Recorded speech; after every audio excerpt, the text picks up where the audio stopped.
Set timer. So should I stand up? Come to the front of the room. Yeah, I could do that. Recording yourself? Of course I am. Oh my gosh. Okay, class. Thank you for coming to my presentation today. It's the gloves with the holes. It's the gloves.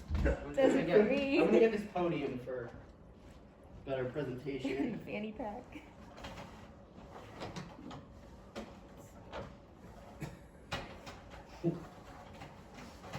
Okay. So how many minutes do we have? 10. It's 8 now. Alright, so we start a timer. I got the timer. 10 Okay, minutes. hello. Thank you for coming to my presentation. So we have a case of A, case 10277, case of a 6-year-old boy. Okay.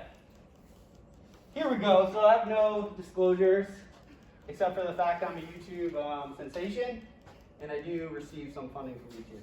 Okay, next slide. So let's start with our case. We have a 6-year-old boy. The mother is presenting, bringing him to the family pediatrician, as he himself cannot drive or knows to come to the family pediatrician. She's stating that the boy has been, quote, quote, holding his breath during sleep. What do you guys want to know? When did this start? Okay, very good. Anything else? Any other associated symptoms? Yes. Precious. What else did I ask? How frequently does that happen? Every night? You guys are too predictable. Looks like you went with the classic locates. So let's go through locates. Location, where has this been occurring? His mom said that he's been sleeping in between the mom and the dad, and they just notice it while he's sleeping. They first noticed this 2 months ago, and he's holding his breath for upwards to 15 seconds during sleep with an average apneic episode X bar of 9 seconds, according to mom. So, adverse, better, worse, whatever, they don't really know, doesn't seem anything really makes it different in terms of sleeping position, in terms of waking the child up after these episodes. It just seems to kind of be there. Timing while asleep, environment, blah, blah, blah, we already said. The mom said once he fell asleep in the car, she didn't seem to notice, but who really knows if she's a reliable historian? Bam, next point. Okay, guys, differential diagnosis. Just give me any. This is a joke from Dr. Winter. You will answer this question. Okay? I get it.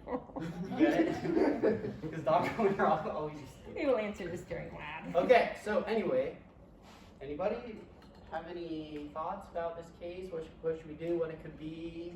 Maybe do a sleep study. Good. Sleep study. Who would do that? What specialty? But so what's under differential? Yeah, I want to hear a differential. Why would we do a sleep study? What is the indication for a sleep study? Apnea of some sort. Very good. Apnea. That's what I would think. Somebody's holding their breath during sleep. So, sleep apnea is basically your pharyngeal muscle tone's a little decreased, and it can cause this part to kind of droop down, obstructing your airway. It's very common, usually in the elderly and obese, but it's probably the most common cause of sleep apnea. So, here we have a very good algorithm that I made on treating this patient. We start at the pediatrician. He referred to the ENT. They did a physical exam first. Finding on physical exam, no finding. But that didn't happen. So there was a finding. Oh, sorry, there's no finding. That's what I meant. There's no finding. Go this way. So we ordered a sleep study, like you guys said. Sleep study is normal. Sleep study is abnormal. What is an abnormal sleep study? What's that word say right there? Which one? Equals MC squared. Not normal, but Equals Abnormal? Oh, Y.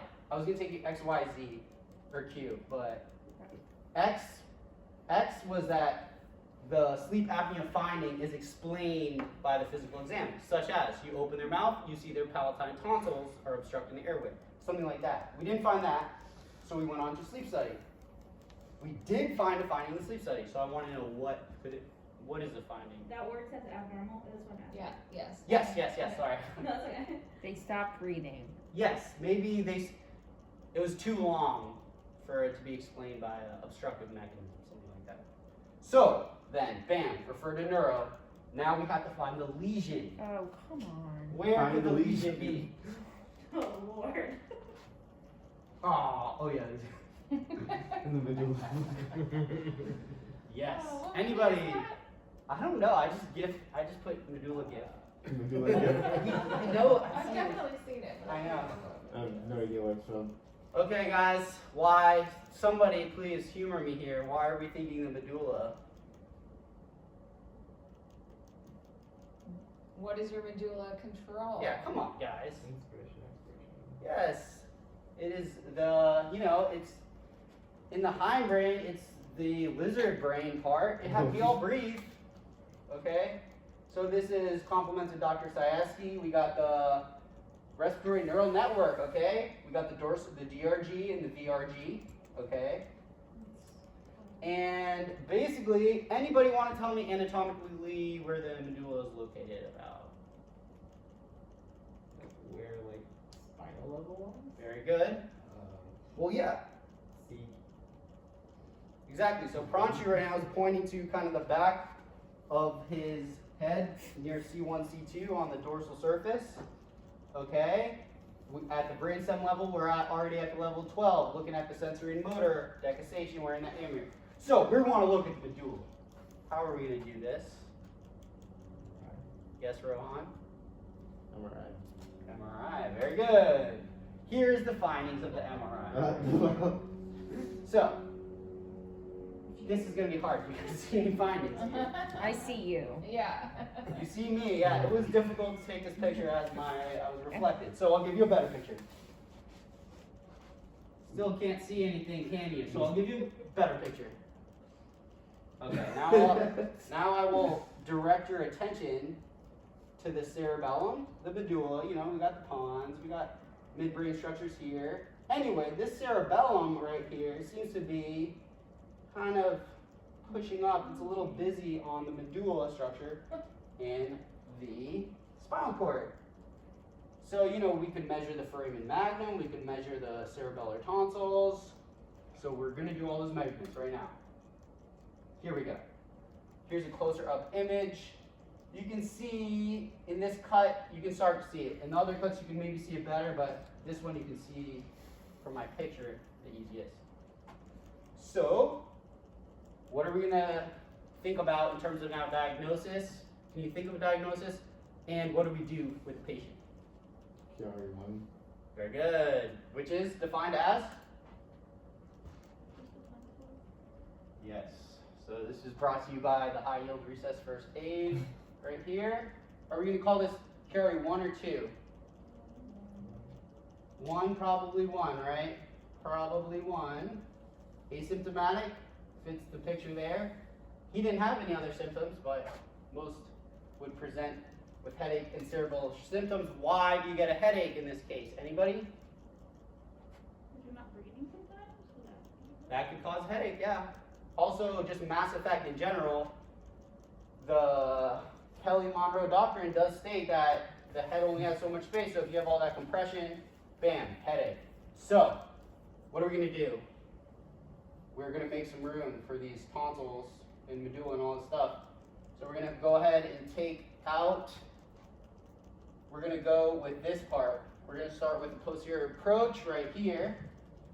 And we might need to do even some cranianectomy. We might need to take some of the head out. We might need to do a lot, but we don't really know based on Some of imaging. the head So let's get in there. So we have Dr. Michael Scott, who did this surgery. He's a fantastic doctor, and he's the best boss known to man. So here, I have a live view of the surgeon notes. QR1 malformation for sleep apnea. As I said, they went for a craniectomy and a laminectomy for the decompression. So I just highlighted some key points here. So this is your brother. This is my brother. So yeah, No so surprise. they did some electrocoagulation, which means, they, with electricity, they burned out the part of the tonsil that was not functioning and was also encroaching. Blah, blah, blah. I have maybe something else interesting here. So yes, so interestingly, this case was one of the most prominent the neurosurgeon had ever seen, which is funny because there was really no symptoms, which just shows you that the symptoms are not always congruent with the anatomy. The tonsils literally bulging Literally, out of yes. the field. Literally, I thought that was funny too. Where does Yes. it say that? So- Oh, yeah, I Part at the see. top. Considerable pressure with them literally bulging out. So that's, okay, so outcome. Do you guys want the good news or the bad news? Bad first? news. The bad news. The patient recovered, but 1 year after surgery, he had the same symptoms. What? Also, what would you have done if he had said the good news first? Yeah. I am a predictor. All right. That's a good point. Okay, so, all right, so basically what happened was the scar tissue from the procedure made an anatomic barrier to even push the tonsils even further. So they had to go back in the OR a year later, same exact procedure. Now let's move on to the good news. Blank slide. He's alive. The good news, he's alive. I moved in with him. This is our band. Hopefully the audio, let's see if the audio will play. Well, A little highlight from one of our recent albums. Come on, can't play. what shot? Yeah, okay.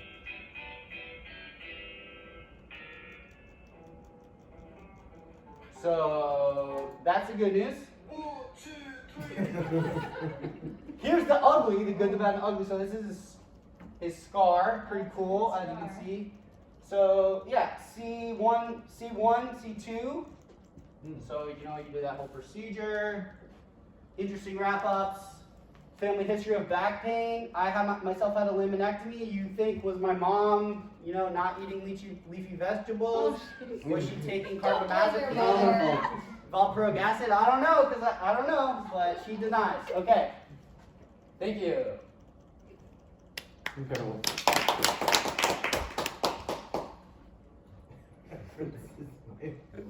Wow. I didn't even know. So did you have a specific teaching point? My specific theme of this would be basically the congruency between how the patient presents and I guess the final diagnosis and sort of like surgical approach. And that was actually